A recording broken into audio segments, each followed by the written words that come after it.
Oke ya, Elsa nanti begitu selesai nanti linknya bisa dimintakan kepada Ibu Suci ya, supaya nanti bisa di-share di WhatsApp group, jadi temannya yang nggak datang tetap bisa mengikuti ya. Jadi tidak ada alasan sebenarnya untuk ketinggalan ya.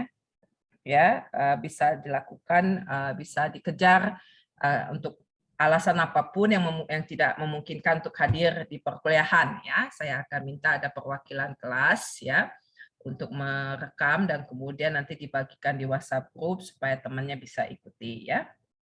Oke. Jadi salam kenal dulu ya untuk kalian semua di sini, sudah masuk di semester 3 mayoritas ya. Jadi mengambil mata kuliah statistik probabilistik. Jadi di YLG ataupun di sini adalah yang mengambil mata kuliah ini ya di semester ini gitu ya. Jadi komunikasi akan selalu dilakukan via WAG, Zoom meetingnya juga akan selalu sama, baik untuk kelas A, B, dan C. Dan kemudian untuk materi-materi kuliah, tugas, nanti hal-hal yang berkaitan ya, itu saya akan posting atau dilakukan via Leads ya. Semua punya akses ya, saya harap ya. Tidak ada masalah kayaknya ya dengan Leads ya. Linknya juga sudah saya bagikan di WAG kelas ya. Di Leads itu kalian bisa temukan materi kuliah ya, presentasi ataupun referensi yang saya gunakan ataupun link-link yang saya pikir bisa membantu kalian ya. Saya suka share dalam bahasa Inggris ya, kalau kalian sekalian mau belajar bahasa Inggris silakan ya.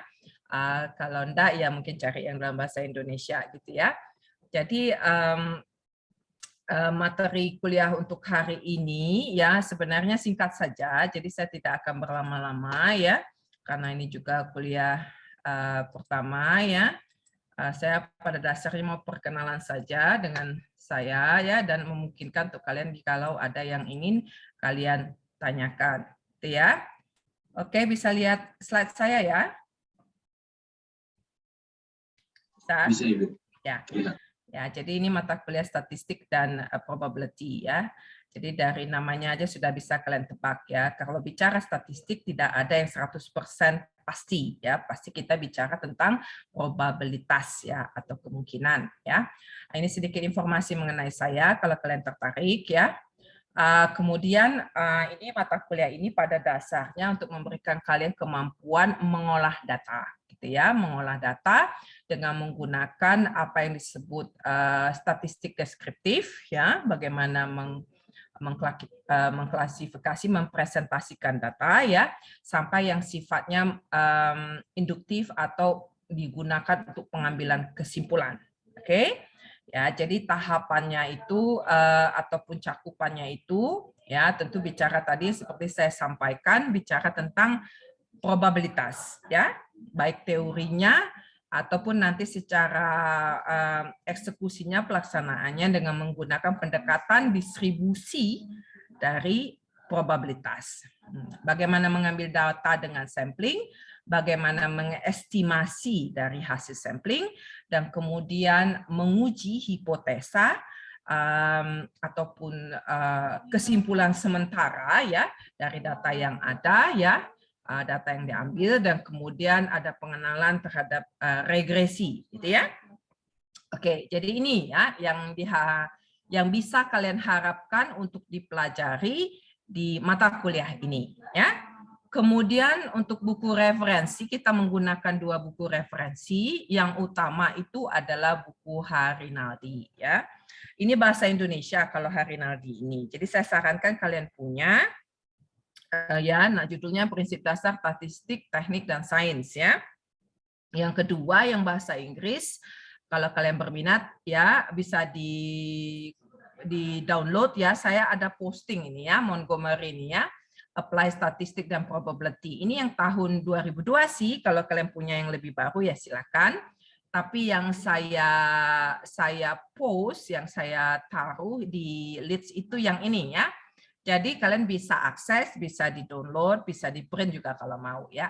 Tapi untuk yang Harinaldi saya tidak buat karena ini dosen saya ya. Jadi saya tidak kasih. Jadi saran saya dari sekitar 90 orang kalian, Kalau ada satu orang yang bisa punya bukunya, kemudian difotokopi di antara kalian sendiri, ya silahkan ya. Tapi kalau mau dimiliki buku aslinya, ya lebih baik lagi ya. Nah, jadi saya sangat menyarankan kalian memiliki buku ini ya, karena saya akan pakai dari sini ya, baik untuk materi kuliah ataupun untuk bahan latihan ya. Ya. Kemudian ini ya, apa yang diharapkan kalian mampu demonstrasikan di akhir gitu ya.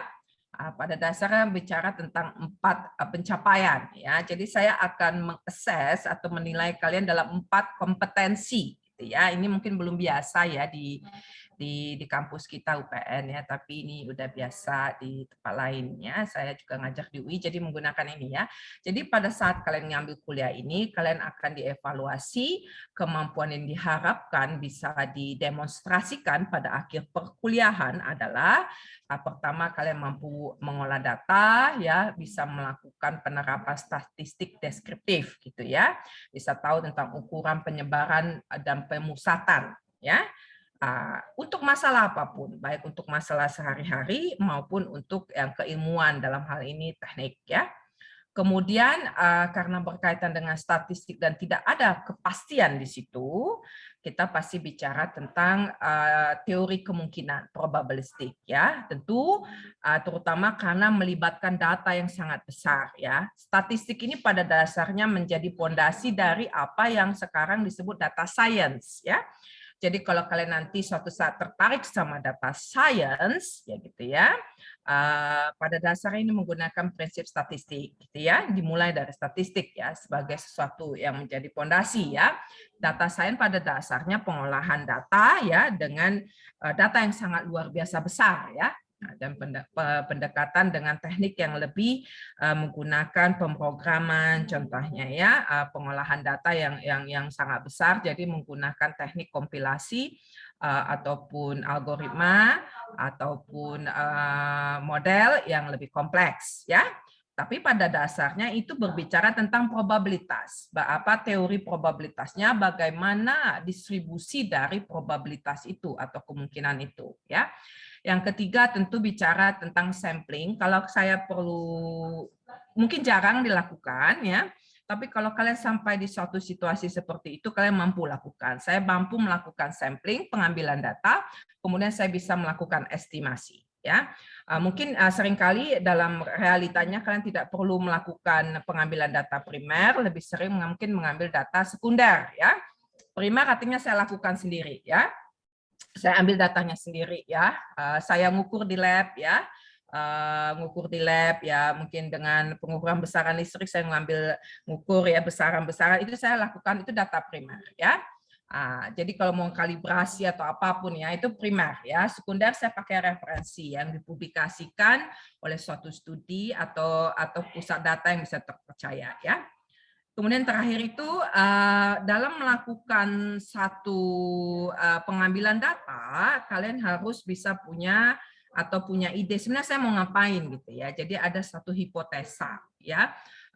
Ada satu kesimpulan awal yang mau saya selidiki, benarkah demikian ya. Nah, kemudian itu yang disebut dengan nanti inferensial ya, statistik inferensial ya, bahwa saya punya hipotesa, saya punya kesimpulan awal, kemudian saya ambil data, dan dengan data ini saya mau uji benarkah kesimpulan awal saya tersebut atau tidak. Demikian ya. Jadi ini ya. Jadi ini yang diharapkan bisa didemonstrasikan di akhir perkuliahan. Ya. Oke. Ini penilaian ya dan assessment bobotnya ya. Pada dasarnya saya akan kasih kalian 4 kali evaluasi gitu ya. 4 kali evaluasi, ada tugas ya. Saya harapkan dikerjakan supaya kalian paham kalau anak teknik tanpa latihan itu tidak akan pernah bisa ya.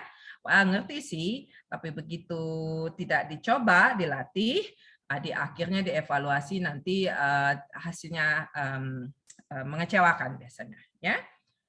Kemudian ini catatan terakhir saja bahwa saya pakai leads ya, jadi kalian yang bertanggung jawab ya untuk mengikuti apakah materi perkuliahan, pengumuman, tugas semua ya, baik di kelas ataupun lewat WAG ataupun lewat Leads ya.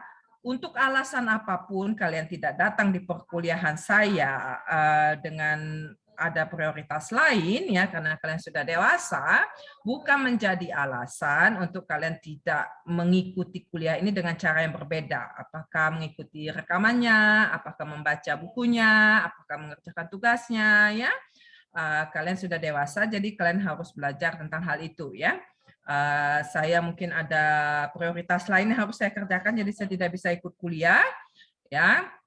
Tapi itu tidak menjadi alasan untuk saya untuk tidak mengikuti perkuliahan dengan cara berbeda, artinya mengejar materi, mengerjakan tugas ya, untuk melakukan hal tersebut supaya hasil akhirnya bisa sesuai dengan diharapkan. Jadi saya ingatkan ini mata kuliah dengan 3 SKS, gitu ya. Jadi bobotnya itu adalah bobot untuk 3 kredit ya, 3 SKS. Oke? Ya, jadi semakin kalian bisa ikutin dari awal supaya tidak kesulitan di akhir. Ya, itu prinsipnya sama. Sejauh ini ada pertanyaan? Izin bertanya Bu, untuk absennya itu di mana ya Bu? Apa sorry? Ulangi Cantika. Untuk absennya Bu. Oh, untuk absen. Oh iya ya.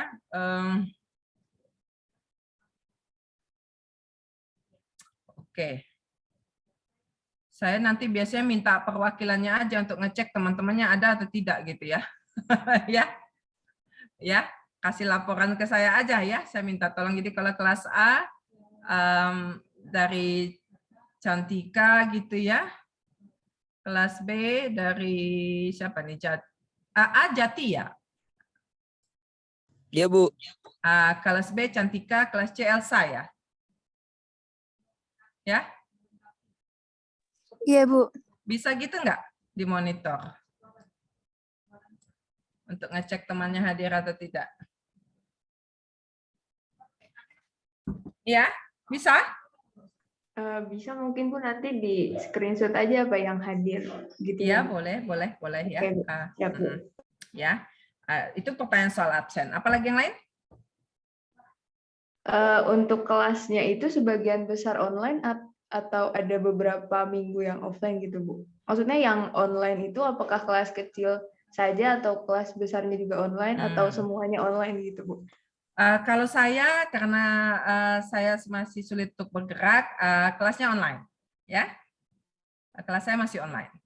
Nanti mungkin kalau ada pun yang offline mungkin ujian kali ya, ujian seperti UTS atau UAS atau ada saya minta presentasi atau gimana gitu nanti saya pikirin dulu ya. Tapi online, ya, online sejauh ini. Ya baik Bu, ya, terima kasih ya Bu. Apalagi yang lain?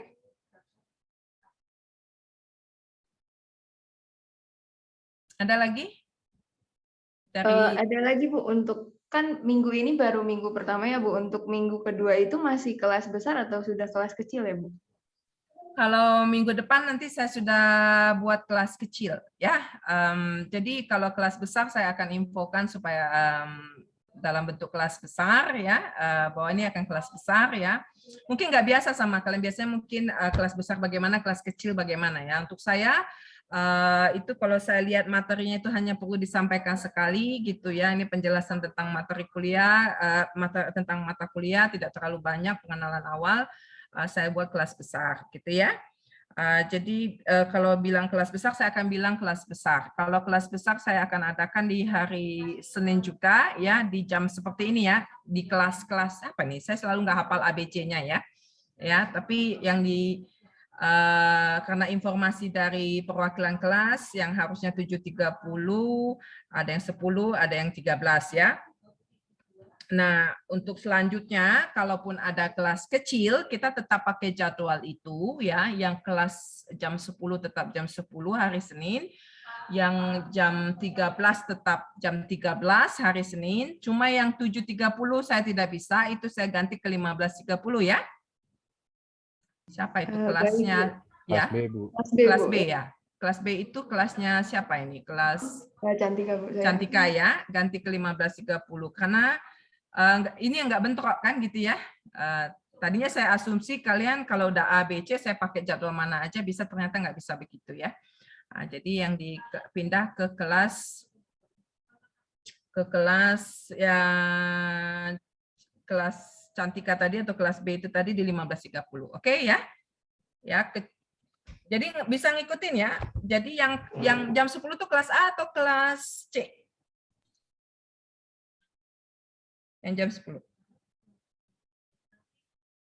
Jam 10 itu kelas A atau kelas C?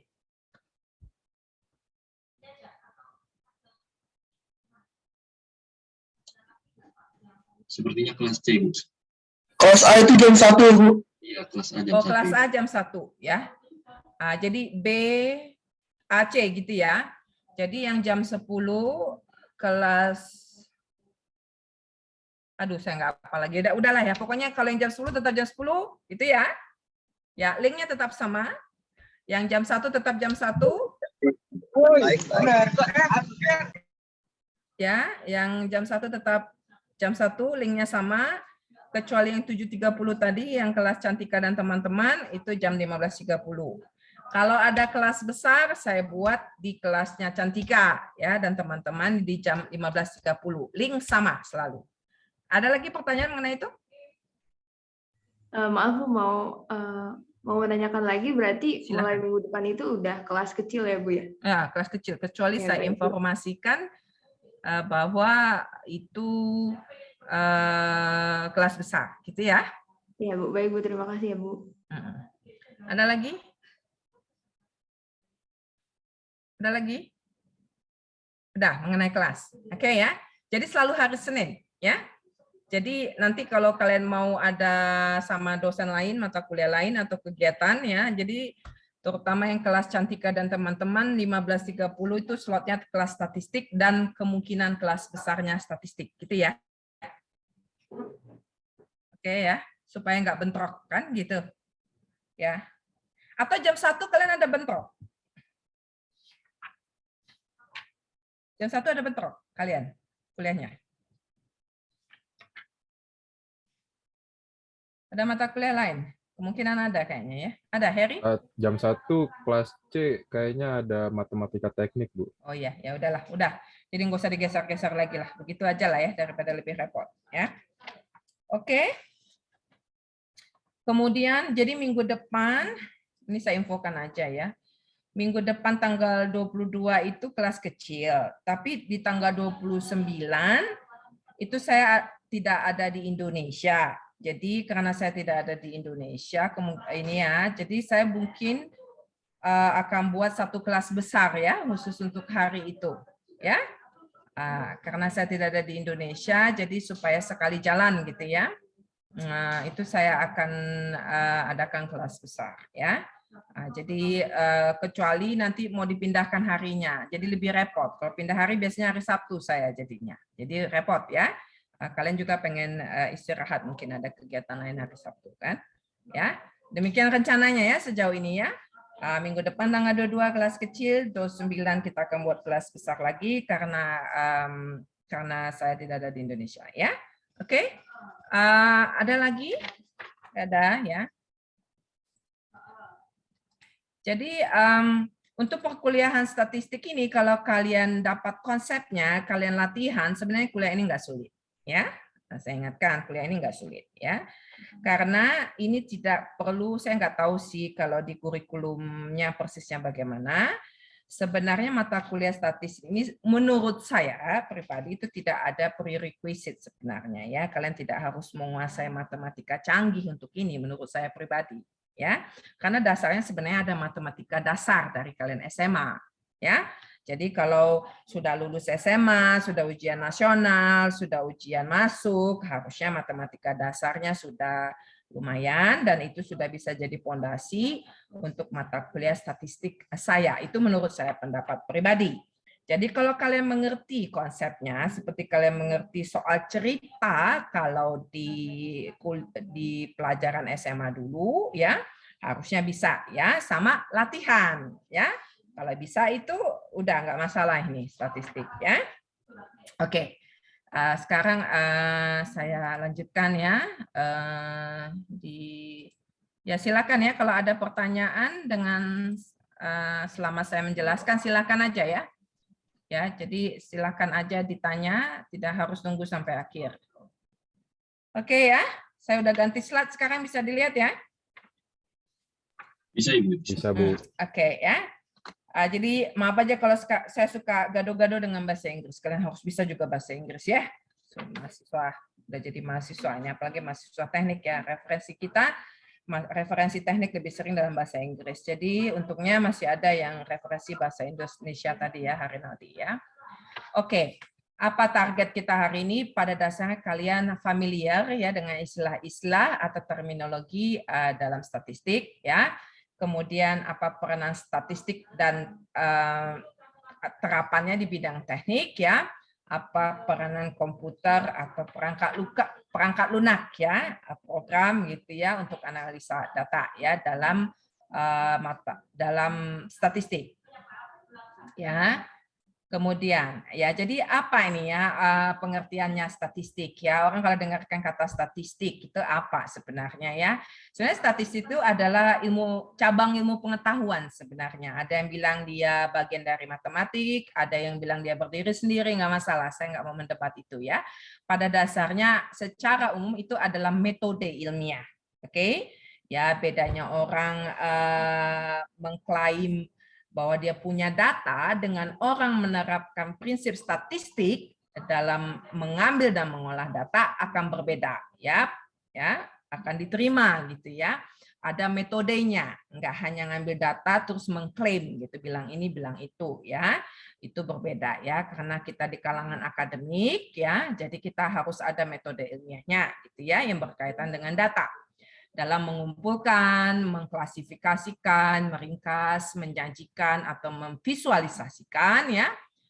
Kemudian bagaimana menginterpretasikan dan menganalisa untuk mendukung kesimpulan yang valid ya. Ya, bahwa ada dasarnya kalian mengambil kesimpulan itu yang berguna untuk pengambilan keputusan ya, untuk keputusan yang masuk akal ya jika diperlukan gitu ya, enggak out of the blue gitu ya, entah dari mana datanya, entah dari mana metodenya, tiba-tiba ngambil keputusan bagaimana gitu ya. Tidak demikian di kalangan akademik ya. Kalau akademik pasti ada metodenya, metode ilmiahnya. Kalau dalam pengertian terbatas, itu pengertian umumnya statistik in general ya.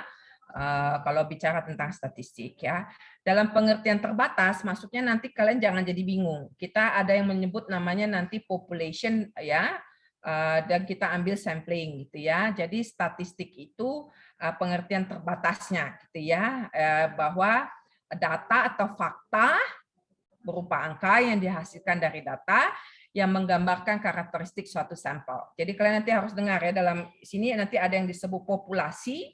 Ya, populasi itu seperti misalnya kalau saya bilang populasi saya adalah masyarakat Indonesia, berarti seluruh masyarakat Indonesia kan gitu kan, warga negara Indonesia. Terus saya ngambil sampling, sampel gitu ya. Sampel saya acak gitu ya, bisa di mana saja dari masyarakat Indonesianya itu.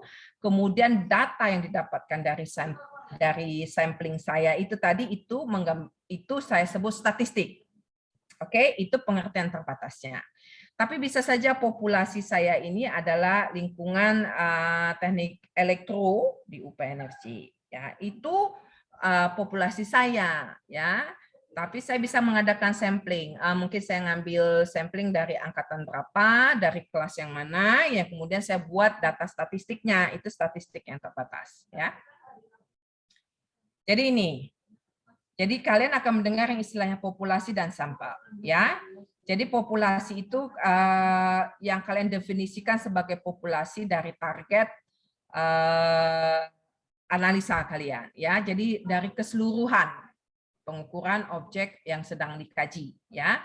Apakah saya tertarik terhadap warga negara Indonesia, atau saya tertarik sama populasinya itu adalah mahasiswa, atau saya lebih spesifikkan lagi mahasiswa di UPN, atau mahasiswa teknik elektro di UPN gitu, terserah kan gitu, itu populasinya. Kemudian saya melakukan apa yang disebut di sini, coba ya update ini ya biar Oke. Ya, kemudian saya melakukan pengamatan ya atau survei. Seluruhnya yang disebut sensus. Jadi kalau BPS, Badan Pusat Statistik kita, kalau mereka melakukan pengambilan data untuk keseluruhan warga negara itu disebut sensus. Dia ngambil data di seluruhnya ya. Ini makan waktu ya. Makan waktu, makan dana, makan resources. Jadi sering orang melakukan apa yang disebut sampling, sampel ini subset kalau kalian pernah dengar dulu mata kuliah matematika dasar ya, merupakan himpunan bagian dari populasi ya. Subset itu sampel itu bisa saja kan nanti saya ngambil ya acakan ya, bisa saja ternyata saya ngambil di angkatan berapa, kelas mana kan gitu ya, itu sampling ya. Tapi prinsipnya pengambilannya itu harus mengikuti kaidah ilmiah, oke? Supaya dapat data yang cukup akurat, ya. Jadi bukan dimodifikasi, ya. Jadi karena itu kalian dengarkan lembaga sampling yang abal-abal sama yang punya kredibilitas itu karena teknik yang mereka lakukan mengikuti kaidah ilmiah, bisa dibuktikan, bisa direplikasikan, dan hasilnya benar-benar merepresentasikan apa yang diharapkan dari yang disebutnya populasi. Jadi bisa diandalkan, gitu ya. Inilah yang ini tadi yang saya sebut. Kalau saya mau menggambarkan karakteristik dari populasi, ya itu saya sebut parameter. Ya, ini istilah-istilahnya ya. Jadi kalau saya mengambil populasinya adalah mahasiswa teknik dari UPN, ya, terus saya mau bicara bahwa karakteristik rata. Kenapa saya tertarik dengan rata-rata tinggi badan, gitu ya? Untuk mengetahui gitu ya, entah apapun alasannya gitu ya. Nah, itu disebut parameter ya, karena populasi saya adalah mahasiswa tekniknya UPN gitu ya.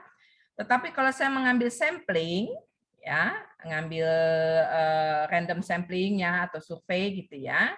Kemudian dari random sampling atau survei saya itu terkumpullah data sebanyak 70 data dari 70 mahasiswa yang mewakili dari 4 program studi di teknik ya. Nah, rata-ratanya, berat badan rata-ratanya atau tinggi rata-ratanya ya itu disebut statistik. Bisa nggak kalian ngikutin saya ini ya? Sama-sama bicara tentang rata-rata dua-duanya. Ya, baik tinggi badan atau berat badan, enggak masalah gitu ya. Cuma masalahnya dia menggambarkan apa? Kalau dia menggambarkan sampling, data yang saya ambil itu disebut statistik. Ini tadi pengertian statistik secara terbatas tadi ya. Tapi kalau saya mau menggambarkan populasinya, itu saya sebut ini namanya parameter. Oke? Ya, cuma masalah batasannya aja, skopnya dia. Bicaranya sampling atau bicaranya populasi, gitu ya. Nah, kemudian ada yang disebut variabel, ya kan? Ya, kalau di teknik itu enaknya gitu ya.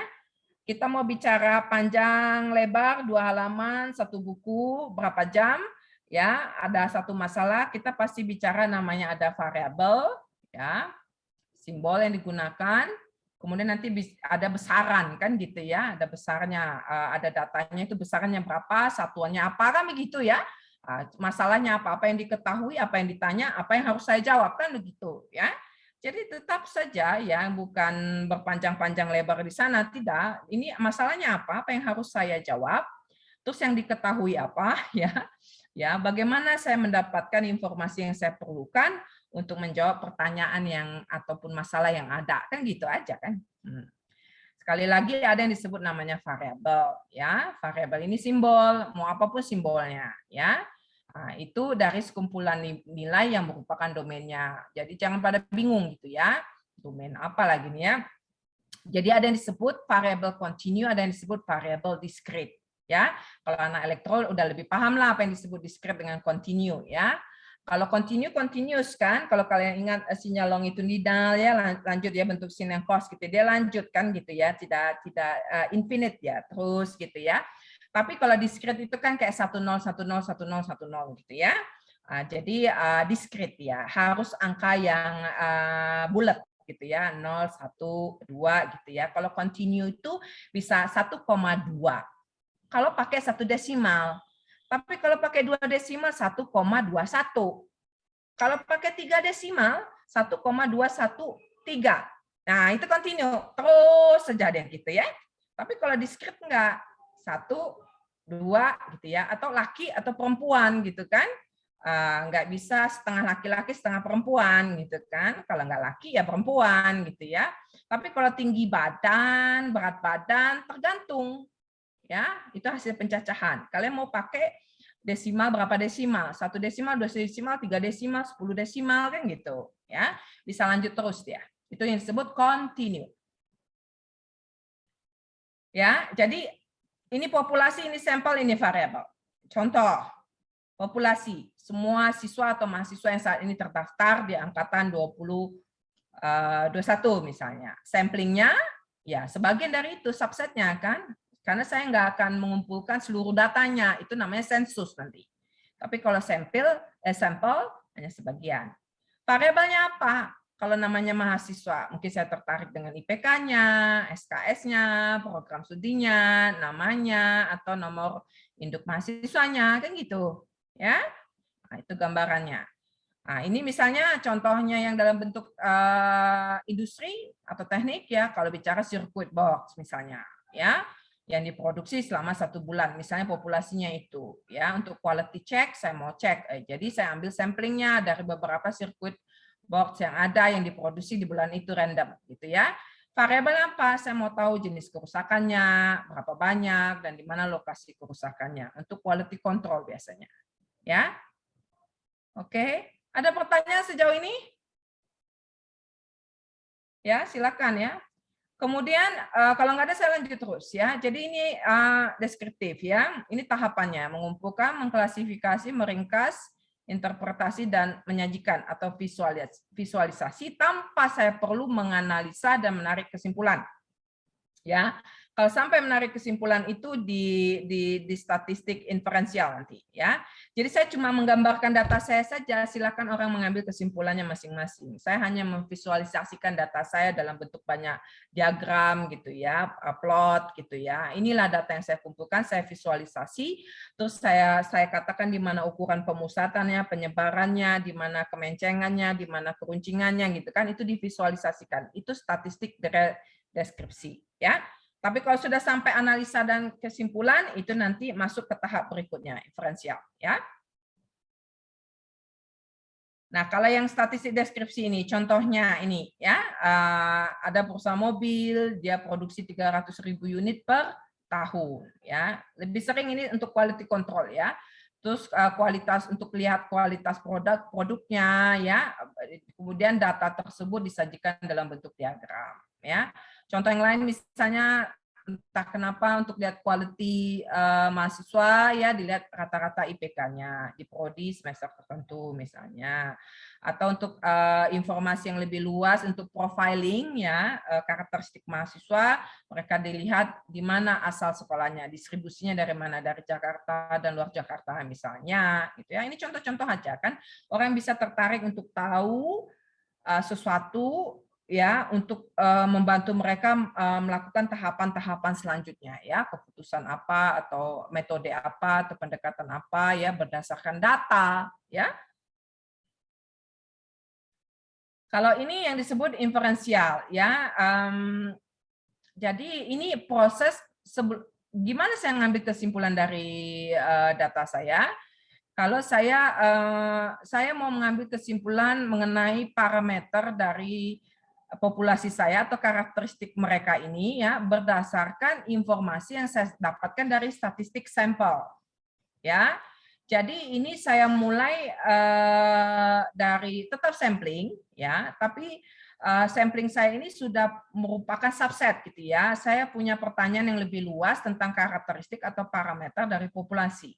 Kemudian saya lakukan sampling, gitu ya. Dapatlah statistik sampling saya. Kemudian berdasarkan statistik sampling saya ini, saya menginferensikan, gitu ya. Artinya mengambil kesimpulan tentang karakteristik atau parameter dari populasi saya, ya. Tapi kembali lagi, namanya dalam ilmu statistik itu tidak ada yang 100% kepastian, ya, tidak mutlak, ya. Jadi selalu ada kemungkinan. Makanya kita akan memakai apa yang disebut teori kemungkinan atau probabilitas. Seberapa mungkin itu terjadi, gitu ya. bahwa semua mahasiswa Teknik Elektro PNFJ angkatan 21 semuanya adalah anak Jakarta misalnya itu kan, misalnya itu hipotesa saya. Saya harus uji hipotesa saya itu, saya kalaupun iya, seberapa besar kemungkinan itu terjadi, ya? Apakah 75%, 80%, 95%, atau bahkan hampir tidak mungkin, atau 25% ya, 10% gitu ya. Jadi statistik yang komprehensif itu dia akan menyatakan probabilitasnya, kemungkinannya, atau nanti disebut juga errornya, kemungkinan errornya, kesalahannya itu seberapa besar, ya. Nah, itu yang dia punya komprehensif. Mereka memang benar-benar punya data bahwa dengan situasi seperti apa itu terjadi. Itu maksudnya, ya.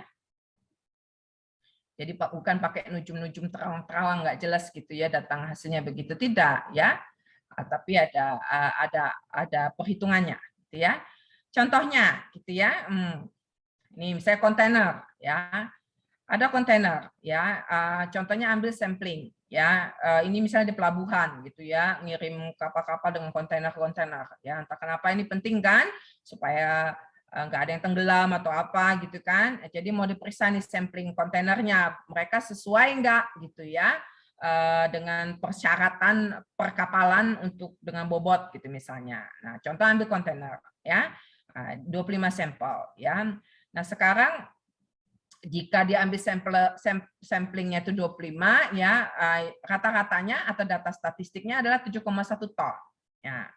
Kemudian ada 1.000 kontainer ya yang harus dikapalkan. Jadi kemungkinan berat rata-rata dari populasi 1.000 kontainer itu adalah berdasarkan data statistik sampling saya yang 25 ini, dia antara 26,9 sampai 7,3 ton. Nah, ini nanti jadinya kesimpulan statistiknya gitu ya. Nah, kemudian contoh lain analis kimia ya, ini contoh saja tentang laju korosi logam yang diberikan pelapisan gitu ya.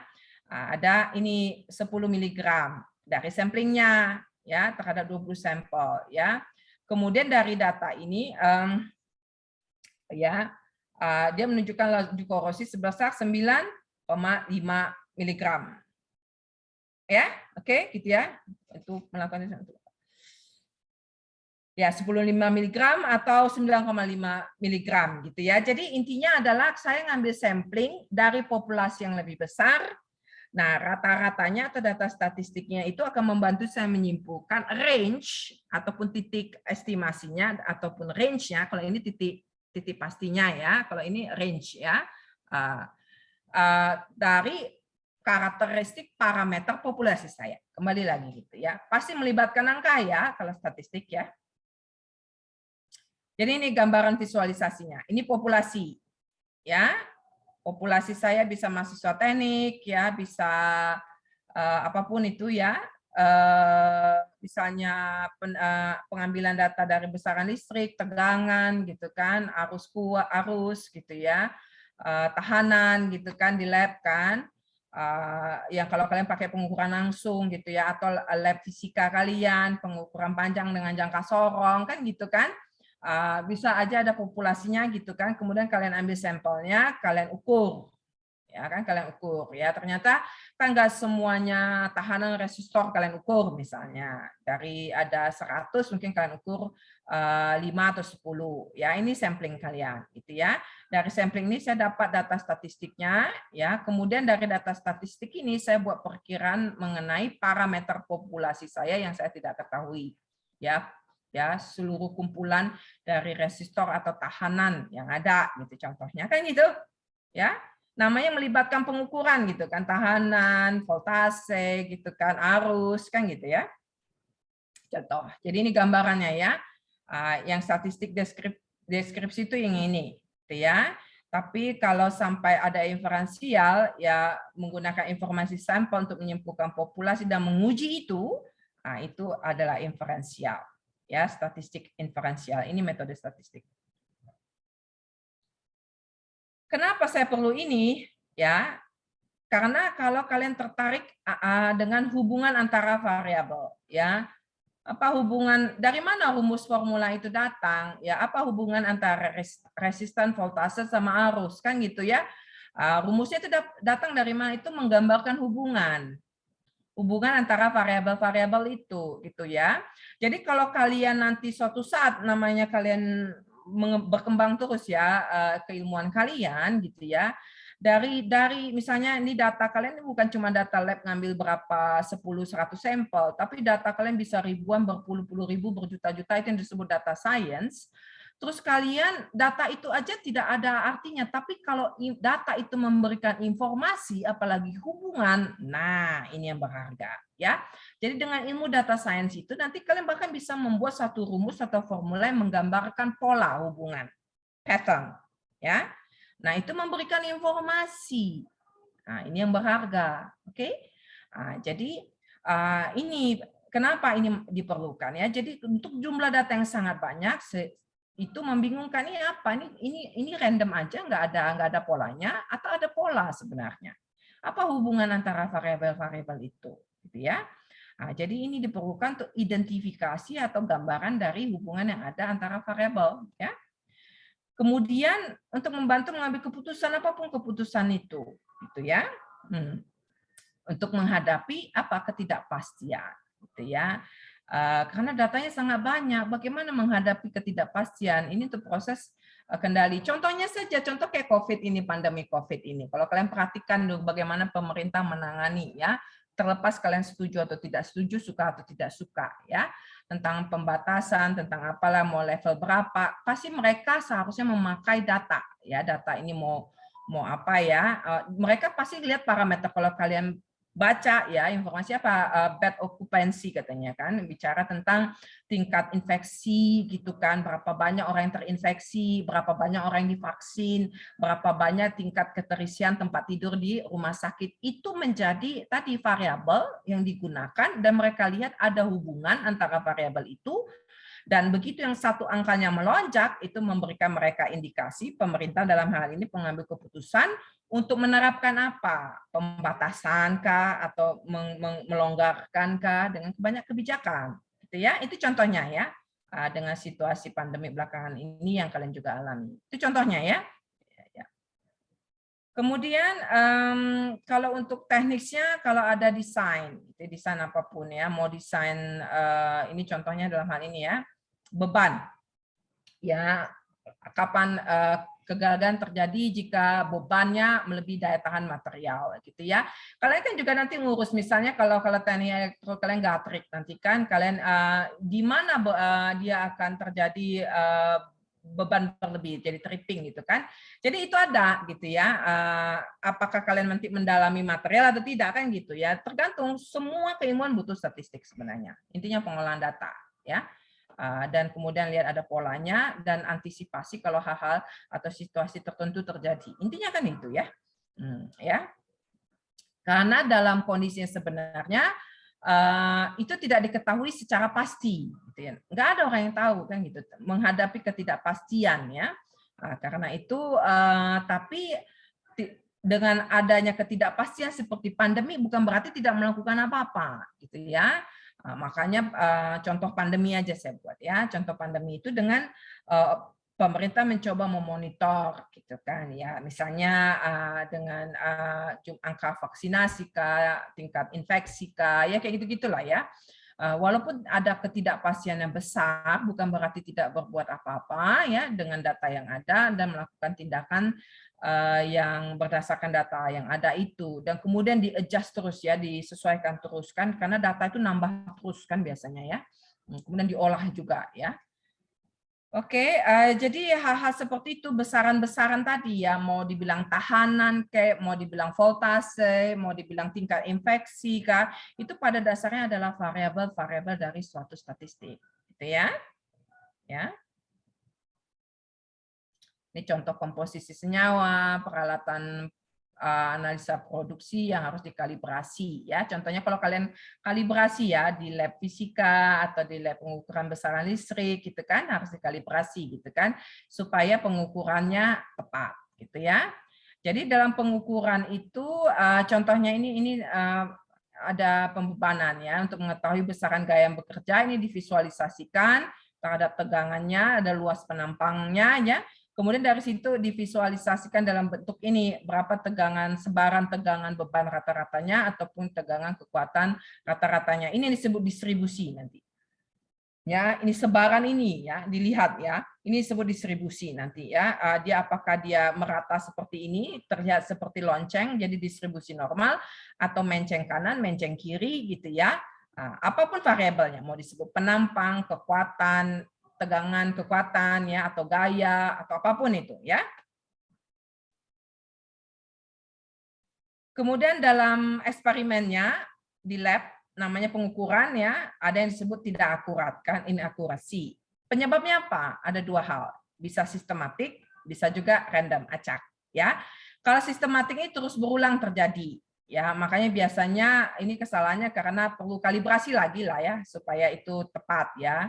Ya udah perlu kalibrasi rutin untuk menjaga gitu ya supaya mengurangi kesalahan yang sistematik. Tapi ada yang disebut dengan kesalahan acak ya. Acak ini dia nilainya tersebar ya, tapi tetap dapat diperkirakan secara statistik. Ya, ini contoh pengukurannya ini ya. Kalian melakukan pengukuran yang 1 sampai ke 50 contohnya. Ini kalau di lab gitu ya, kalau data primer gitu ya. Nah, ini hasilnya gitu kan. Kemudian kalian visualisasikan contohnya seperti ini ya. Jadi kalian lihat pemusatannya di sini, terutama di sini ya. Kemudian dia tersebar ya dalam bentuk range seperti ini ya. Dari sini kita bisa melihat kalau ini sampai sini gitu ya. Ini nilai rata-rata terukur yang di tengah ya. Tapi nilai sebenarnya kalau standar kalibrasi, apapun referensinya, referensi dari alat ukur kalian, dari industri atau dari apapun, ada referensi biasanya, ya. Nah, berarti kalian bisa lihat seberapa jauh ya dari data kalian dari referensi ini, gitu ya. Kalau jauh sekali seperti ini disebut kesalahan sistematik. Jadi kemungkinan kalian perlu kalibrasi nih, ya, karena terlalu jauh, gitu ya. Tetapi dari range ini, ini kita bisa lihat range ini, kan ya. Di sini yang menggambarkan tadi random tadi ya, ketidakpastian tadi. Ternyata data saya tersebar dari range sini sampai sini, 149 sampai 155 ya. Inilah yang bisa diolah secara statistik ya. Kalau yang ini harus dikalibrasi. Alat ukur kalian harus dikalibrasi apapun alat ukur kalian. Ya. Ya, ini bicara tentang pada dasar ini untuk pengendalian mutu pada dasarnya ya. Mutu kan bisa mutu dalam suatu produksi ataupun dalam kehidupan sehari-hari gitu ya, kebijakan pemerintah gitu ya. Oke, supaya lebih baik kan gitu ya. Ini penggambarannya kalau alat ukur. Kalau kalian pakai alat ukur apapun ya, contohnya ya. Ini batas kendali kalian. Kalau saya yakin kalau kalian ngukur suruh visualisasi, kalian plot ya data kalian, terus kalian lihat sebarannya ya. Jadi kalau sebarannya seperti ini gitu ya, ini nilai sasaran yang jadi referensi dan ini range yang sebenarnya bisa diterima gitu ya. Jadi kalau kalau data kalian itu tersebar, hasil pengukuran kalian itu tersebar di dalam batas kendali, ini disebut variasi atau variabilitas kalian normal ya. Tapi entah kenapa dia ngacak ini melenceng sampai nggak jelas ke atas atau ke bawah. Ini kemungkinan ada masalah ya pada mungkin analisanya atau hipotesanya adalah alat kalian itu aus gitu ya, karena ada yang bagus tapi ada yang jelek juga ya. Nah, tapi ini yang disebut nanti ini ya sebaran data kalian ya. Ini yang disebut random itu tadi ya. Kemungkinan perkakasnya aus kadang tepat, kadang enggak gitu ya. Tapi di pola yang kedua ya, kalau kalian perhatikan ini perbedaan dengan yang kedua ya, ini juga ya sebaran di antara batas kendali tetap ini disebut variabilitas normal. Tapi tak kenapa ya yang di sini ini ya di luar batas kendali dan kelihatannya stabil. Ini stabil kan dia di luar batas kendali tapi stabil gitu ya. Berarti ini yang disebut tadi sistematik tadi dia. Ya, dia juga kelihatan stabil tapi di luar dari batas kendali ya. Ini tadi yang disebut tadi sistematik ya. Jadi ini slip ya, settingan pada mesin kalian mungkin ada masalah atau alat kalian gitu ya. Sementara yang ini dia tersebar ya, ada yang masuk dalam batas kendali, ada yang tidak ya. Jadi ini kemungkinan random, jadi perlu analisa statistik tadi. Kemudian ada yang disebut bagaimana samplingnya, teknik samplingnya, metode pengumpulan samplingnya ada yang disebut judgment, ya, penilaian. Ini berdasarkan pemikiran atau pendapat dari satu atau lebih orang yang dianggap kompeten atau ahli di bidang itu, ya. Jadi kalau sampling yang dilakukan atas dasar keahlian seseorang, ya ini memang diakui sebagai ahli di situ ya, mengenai populasi yang dikaji itu disebut judgment, ya, penilaian, ya. Judgment sampling. Tapi ada yang ini yang kita lebih sering pakai ya untuk analisa di bidang teknik ya. Kalau yang judgment itu cenderung di bidang sosial humaniora biasanya ya. Tapi kalau untuk bidang-bidang sains dan teknik kita lebih sering pakai ini ya, pakai sampling kemungkinan, probability ya. Jadi bisa dinilai secara lebih objektif ya. Tekniknya atau kategorinya ada yang disebut simple random ya, acak ya, ada yang sistematik, ada yang strata dan ada yang cluster ya. Apa bedanya? Kalau namanya juga acak ya, kayak ngambil undian aja, ada dikasih nomor terus acak diambil. Nah, yang muncullah itulah ya hasilnya, kan gitu. Ini namanya bilangan acak ya, dikasih nomor, diacak terus yang muncul yang mana, kan gitu. Nah, itu samplingnya. Jadi kayak undian itulah ya, dikasih nomor, dimasukkan dalam satu kantong gitu ya, satu box, kemudian diambil tutup mata, satu muncul. Nah, itulah namanya simple random ya. Acak ya, secara acak. Terus kemudian kalau yang sistematis bagaimana? Ya, diurutin dulu misalnya ya, diurutin terus diberi nomor ya. Dinomorin dan diurutkan, ya apapun lah itu ya, dinomorin dulu baru diurutkan. Kemudian ada sistematiknya, misalnya setiap angka ke-10 atau setiap data ke-50 gitu kita ambil ya. Apapun itu di data ke-10 atau 50 itu, tapi kita nomorin, kemudian kita urutin dan kita tetapkan setiap data ke-10 atau setiap data ke-50. Nah, itu yang disebut sistematik. Ya. Kemudian yang kalau strata, namanya strata itu dia cenderung homogen atau strata ya, seperti kasta gitu ya. Jadi misalnya saya mau grupkan dulu dalam bentuk apa ini, misalnya industri saja, misalnya kalau listrik itu ya, industri atau komersial atau pemerintah atau masyarakat umum gitu ya. Jadi saya buat stratanya dulu gitu ya. Kemudian baru saya ambil samplingnya. Oke, ini dilakukan jikalau ada penelitian sebelumnya yang sudah tahu tentang struktur dari populasi tersebut, ya. Jadi kesannya kok gampang ya, karena sudah ada penelitian sebelumnya dan sudah diketahui ya. Jadi sudah diketahui supaya itu cenderung homogen, gitu ya, bahwa ini industri akan berbeda karakteristiknya dengan komersial. Komersial akan juga keduanya akan beda dengan yang pemerintahan, akan berbeda juga dengan yang umum gitu contohnya ya. Yang terakhir tuh klaster. Kalau klaster ini berdasarkan area atau lokasi, tidak harus homogen. Contohnya area Jabodetabek gitu kan, Jawa, Sumatera ya daerah lah intinya ya, berdasarkan area ya gitu ya, mau lihat berdasarkan area ya, kemudian di sampling. Itu ya. Ini yang terakhir itu tentang peranan ya, kalau ada komputer. Iya, ini karena zaman dulu kan komputer sesuatu yang baru ya. Sekarang sih udah tidak, bahkan data itu sangat banyak gitu ya. Jadi kalau kita perlu perangkat lunak atau bukan komputer sebenarnya ya, pemrograman ya atau algoritma gitu ya.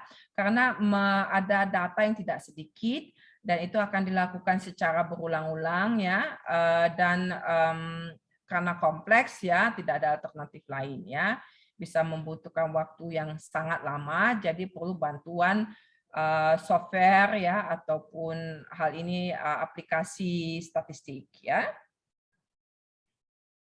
Contohnya yang paling sederhana dan akan kita gunakan di kuliah ini adalah Excel ya. Jadi kalau, aduh Bu, saya nggak terlalu menguasai Excel dari sekarang belajar, atau kalian harus bisa belajar, ya, menggunakan itu. Saya tidak mengharapkan kalian bisa pakai ini, ya. Sebenarnya ada yang lebih kompleks, yang bisa handling lebih banyak, ya, seperti SPSS, Sistat, Stat, Grafik, Minitab, ada ya, banyak ini. banyak ya, bahkan sampai yang ya kalau kalian bisa programming bisa sampai pakai Python ya, cuma pakai sedikit saja satu line aja udah selesai itu, gitu ya. Jadi bisa sampai pakai programming sophisticated gitu ya, tapi tidak untuk kelas kita ya, Excel saja ya. Aduh saya nggak bisa nih, saya belajar, saya tidak akan kasih kelas tutorial ya. Jadi kalian cari tahu, jangan hanya Google YouTube, nonton banyak film atau game ya. Kalian harus juga, gimana nih pakai Excel nih, saya nggak terlalu paham nih. Kalau ngolah data dengan Excel, dia bisa ngapain aja nih. Jadi saya sarankan, kalian browsing-browsing Google YouTube juga ya, untuk belajar Excel ini, untuk pengolahan data. Ya, kalau tidak paham atau belum menguasai dengan baik ya. Saya tidak mengharapkan kalian menggunakan software yang lain seperti ini. Oke, itu tadi ya, ini visualisasinya ya, contohnya kalau pakai aplikasi, ini contohnya kalau Excel ya, sederhana aja bisa divisualisasikan. Yang lebih kompleks ya, bisa kelihatan nih kalau dibuat kategori gitu ya. Oke, ada pertanyaan?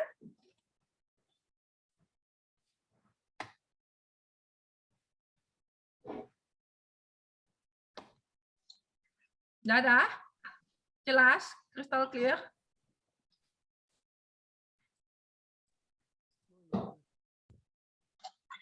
Mohon izin bertanya, Bu. Ya, silakan. Pertama-tama perkenalkan, nama saya Haikal Prawaji dengan NIM 21009, Bu.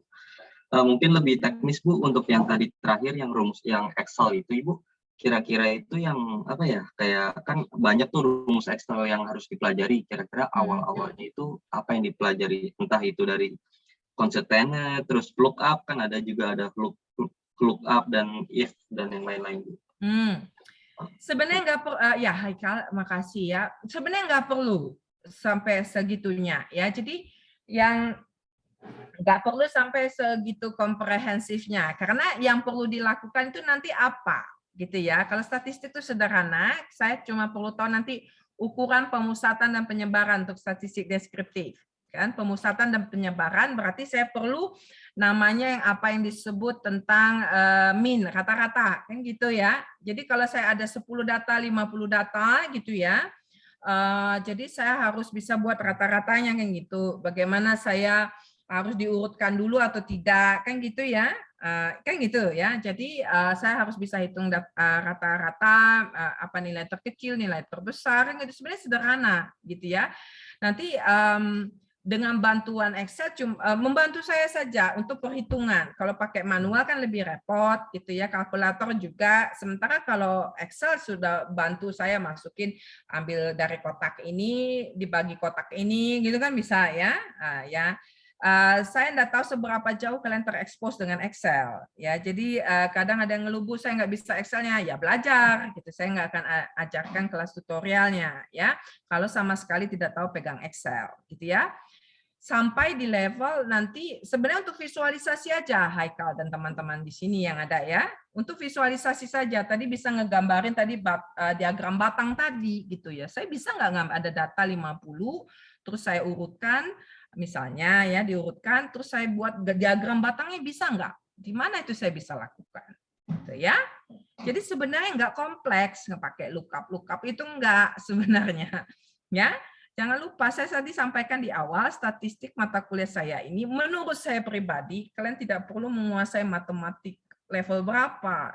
Cukup matematika dasar waktu SMA, ditambah mengerti konsepnya, terus latihan.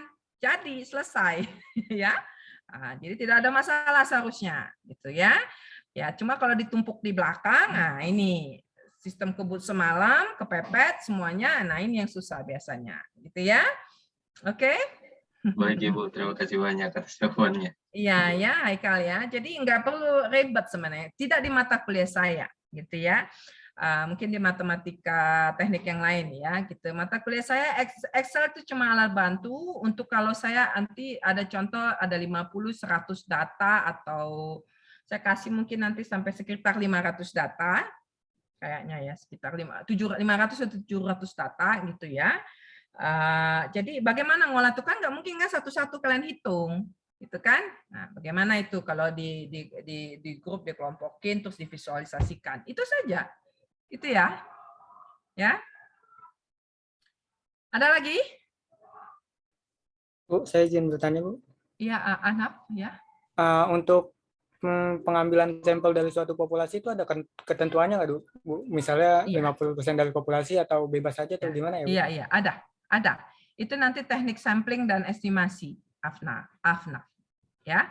Itu ada. Kalau kalian itu ada, ya. Nanti itu di tengah-tengah perkuliahan itu di teknik estimasi dan sampling. Jadi kalau kelihatan nggak ya? Nggak kelihatan ya saya bukunya ya. Saya tunjukin bukunya.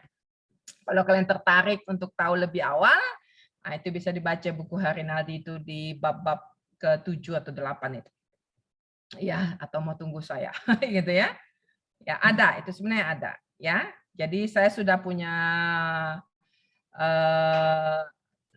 gambaran apa yang mau saya lakukan dulu, baru saya nanti tentukan kan gitu. Nanti kalian juga ya saya buatlah kalian tugasnya itu nanti ya. Ada saya kasih tugas kelompok. Kalian nggak bengong sendiri ya.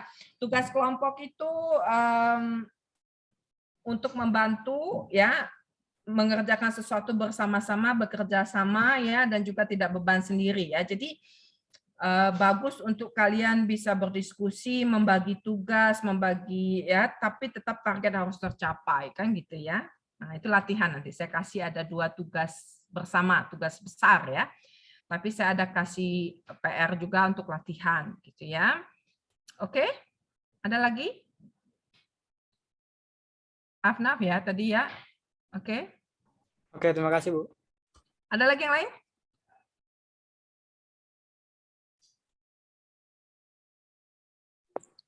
Bu, mungkin saya mau izin bertanya, Bu. Ya, Jati. Ya, saya Jati, Bu. Kan tadi bisa pakai Excel atau bisa pakai Python gitu kan, Bu ya? Nah, berarti kita tuh ibaratnya dari satu file sampel yang kita udah peroleh itu nantinya divisualisasi gitu ya, Bu? Mungkin ibaratnya kayak dibikin suatu grafik gitu ya, Bu? Buat nyari. Oh, ya, jadi kayak nantinya itu untuk kedepannya semisal kayak ada tugas-tugas gitu, kalau kita diminta buat ngevisualisasi data berarti pakai Python boleh ya, Bu? Kalau untuk visualisasi sih nggak masalah sih, boleh aja untuk visualisasi ya. Tapi saya nggak mengharapkan kalian sampai di sana ya.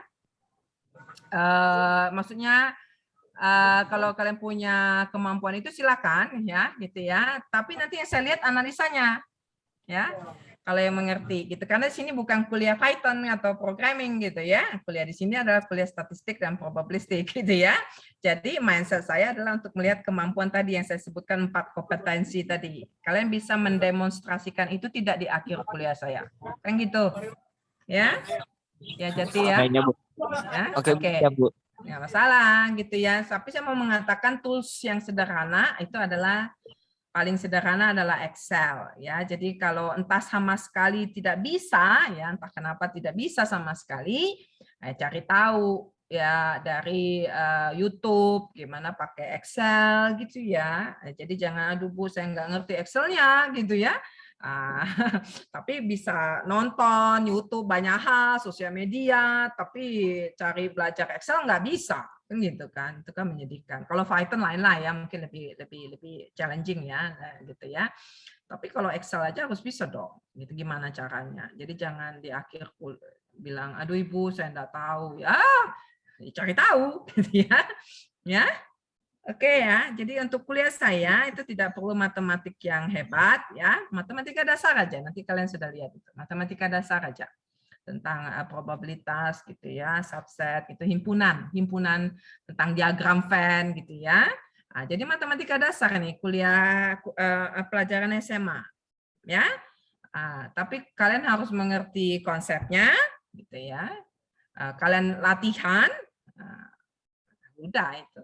Harusnya nggak masalah, ini piece of cake gitu ya, piece of cake gitu ya. Jadi gampang harusnya menurut saya, apalagi untuk anak teknik elektro.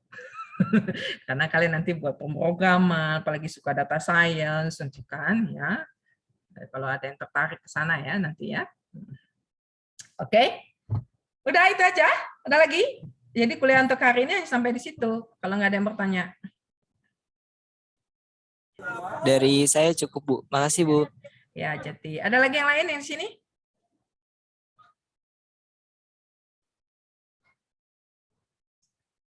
Oke. Ya, jadi begitu ya. Rencananya seperti saya sampaikan, yaitu ya minggu depan untuk kelas kecil, ya jadwalnya seperti saya sudah sebutkan. Tanggal 29 karena saya nggak ada di Indonesia, saya buat kelas besar. Sekali nanti saya infokan ya. Kalau tidak ada info kelas besar, berarti kita kelas kecil gitu ya. Sesuai jadwal tadi.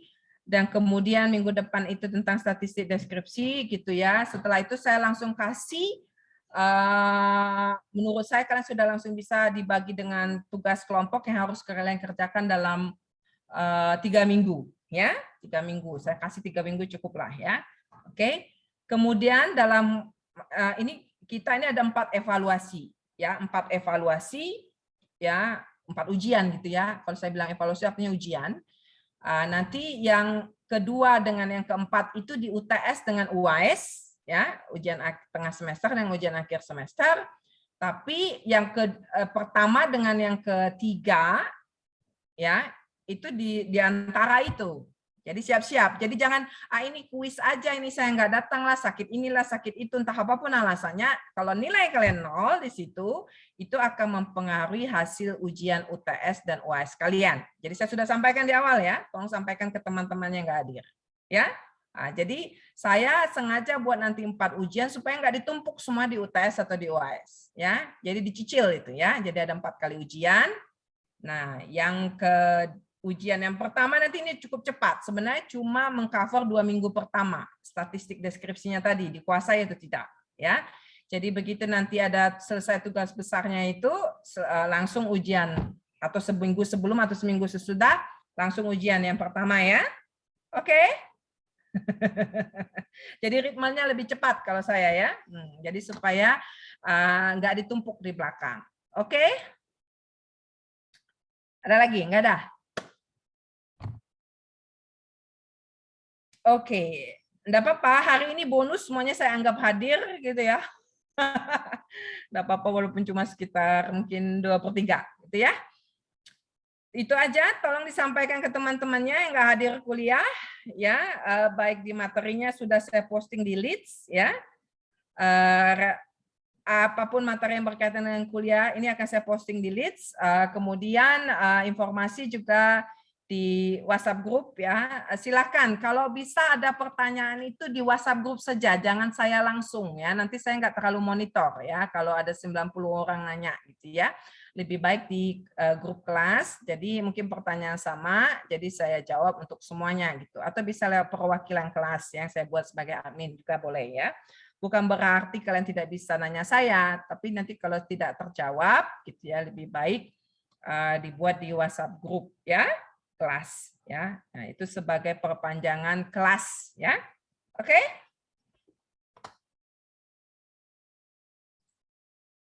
Oke. Kalau sudah tidak ada, ini saya stop saja recordingnya. Ya nanti siapa tadi yang saya minta? Oh, atau di stop aja ini Cantika? Cantika tadi yang record ya. Elsa, Bu. Yang record Elsa, Bu. Oh, Elsa tadi ya. Oke, Elsa ya. Maaf. Saya lupa ya. Elsa ya.